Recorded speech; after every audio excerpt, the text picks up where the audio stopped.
Pre-Christmas message from President-elect Joe Biden to the nation today. He covered issues including the recent massive cyber attack targeting federal agencies here and abroad and the fight against COVID-19, all while facing some tough questions and issuing some tough words for the Trump administration. NewsNation's national political correspondent Dean Reynolds joining us now with the latest. Dean. Rob, regardless of what we heard the president say tonight, the president-elect praised the compromise stimulus bill emerging from Congress, but he made it clear he sees it as just a down payment on a much larger package of relief he will try to get approved once he takes office. One thing I promise you about my leadership during this crisis, I'm going to tell it to you straight. I'm going to tell you the truth. And here's the simple truth. Our darkest days in the battle against COVID are ahead of us, not behind us.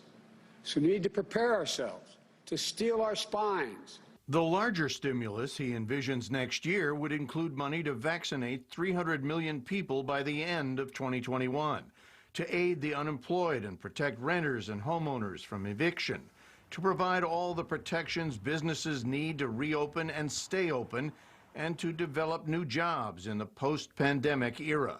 He said he has absolute confidence in the vaccine, which he received yesterday, but vaccinations, he said, are just getting started. In the meantime, this pandemic rages on. Experts say things are going to get worse before they get better, notwithstanding the fact we have the vaccine. As you all know, we're averaging a death rate of close to 3,000 people a day. That means we're going to lose tens of thousands of more lives in the months to come. And the vaccine won't be able to stop that.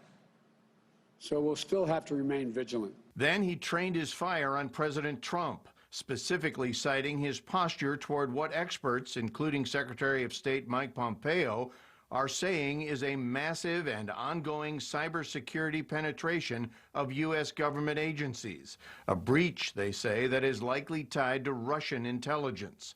Last Saturday, the president tweeted that he'd been fully briefed and that the problem was well under control, and he questioned who's responsible. Russia, Russia, Russia is the priority chant when anything happens, he said, adding without explanation that the news media are afraid, for financial reasons, to discuss the possibility it may be China. It may. I see no evidence that it's under control. I've seen none. Heard of none.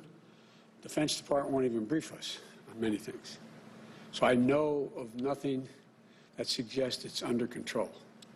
This president hasn't even identified who's responsible yet. Mr. Biden said downplaying the seriousness of this attack on the country's national security infrastructure was irrational. This assault happened on Donald Trump's watch when he wasn't watching.